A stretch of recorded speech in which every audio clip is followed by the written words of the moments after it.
Welcome to resonance chemistry classes.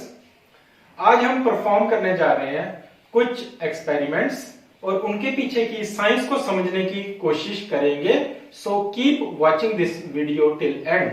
सो पहला experiment जो हमने करना है वो है लेमन वाटर एक्सपेरिमेंट।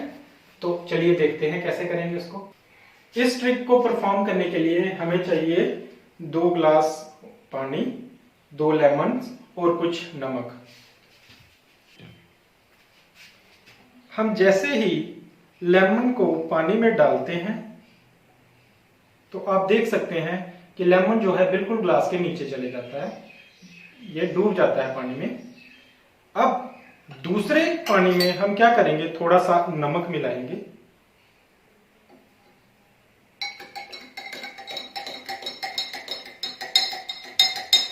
अच्छी तरह से डिजॉल्व हो जाएगा जब नमक, तब हम इसमें दूसरा लेमन डालेंगे।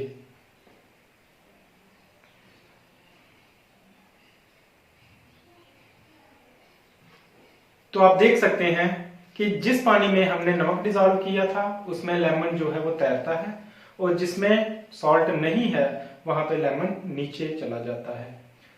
ये एक सिंपल सा ट्रिक है। तो आइए अब इसके पीछे की साइंस को समझने की कोशिश करते हैं। आपने देखा होगा कि जब भी हम किसी पानी के गिलास में आइस क्यूब्स डालते हैं, बर्फ के टुकड़े डालते हैं, तो वो उसकी सरफेस पे फ्लोट करते हैं। उसके पीछे वजह है डेंसिटी। यहां वाटर की डेंसिटी जो है वो हाई है as compare to that of ice. तो जिस चीज की डेंसिटी कम है वो उस चीज में तैरती है जिसकी डेंसिटी ज्यादा है। अब यही चीज हमारे इस एक्सपेरिमेंट में लागू होती है।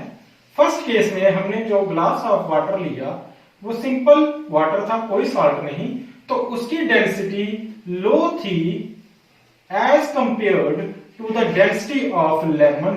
तो लेमन की डेंसिटी हाई थी, इस वजह से वो उसमें डूब गया। सेकंड केस में हमने क्या किया, हमने उसी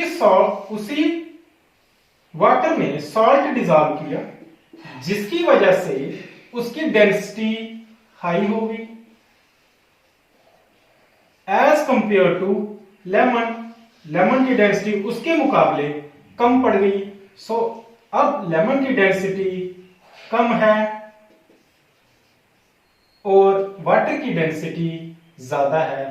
इसलिए लेमन जो है वो वाटर में तैरने लगा जब हमने उसमें सॉल्ट डिजॉल्व किया। फर्दर डेड सी के बारे में तो आपने सुना होगा। Dead sea is located in southern Israel और इस सी की खास बात क्या है कि इसमें इंसान डूबता नहीं है, चाहे उसको स्विमिंग आती है या नहीं आती। क्यों? इसके पीछे रीजन है कि उस वाटर में साल्ट कंटेंट बड़ा ज्यादा है। साल्ट कंटेंट ज्यादा होने से उसकी डेंसिटी जो है वो ह्यूमन बॉडी की डेंसिटी से ज्यादा है, इसलिए ह्यूमन बॉडी उसमें तैरती रहती है, डूबती नहीं है। ओके, लेमन वाटर एक्सपेरिमेंट के बाद हम दूसरा एक्सपेरिमेंट शुरू करने जा रहे हैं। इस एक्सपेरिमेंट में हमने लिया एक बैलून और उसके पास लाया एक संतरे का छिलका। अब इसका रस हम इस पर फेंकेंगे तो देखते हैं क्या होता है। इस ट्रिक के पीछे की साइंस क्या है, हमने इसमें यूज किया बैलून, और बैलून जो है that is made up of latex. और लेटेक्स की अगर हम बात करें तो लेटेक्स जो है this is a non polar organic substance.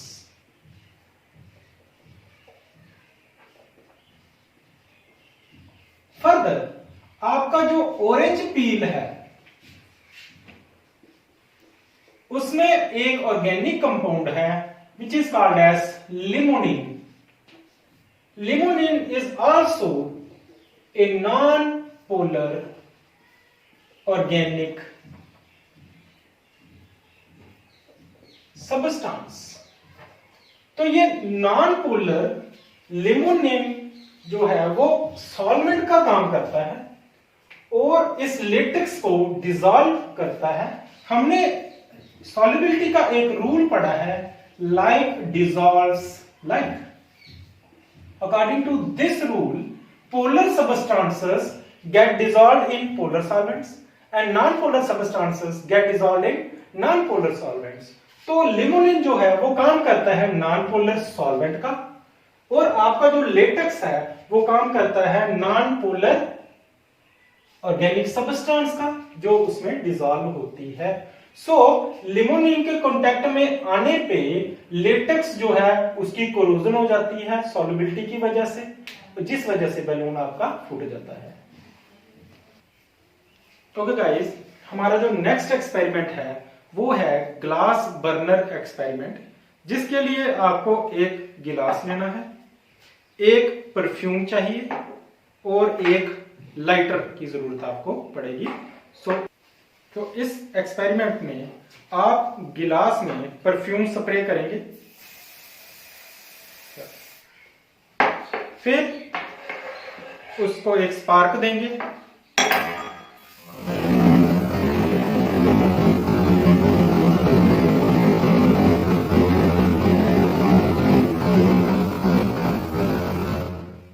इस एक्सपेरिमेंट के पीछे की साइंस समझने की कोशिश करते हैं। We know that perfume contains ethyl alcohol and ethyl alcohol is a flammable liquid. That means it catches fire on ignition. तो जब हम बीकर में परफ्यूम स्प्रे करते हैं तो उसके फ्यूम्स इस बीकर में डिपॉजिट होते हैं। जब हम इसको इग्नाइट करते हैं लाइटर के थ्रू तो अंदर ये इथाइल अल्कोहल जो है ये बर्न करने लगता है, बट इसका फ्लेम जो है वो बहुत ही लाइट होता है, ऑलमोस्ट इनविजिबल फ्लेम के साथ ये बर्न करता है। बट जब हम इसके ऊपर और परफ्यूम स्प्रे करते हैं तो इस फ्लेम को फ्यूल मिलता है, जिस वजह से जो आपका फ्लेम है ज्यादा इंटेंस हो जाता है और हमें दिखना शुरू हो जाता है। So this is the science behind this experiment.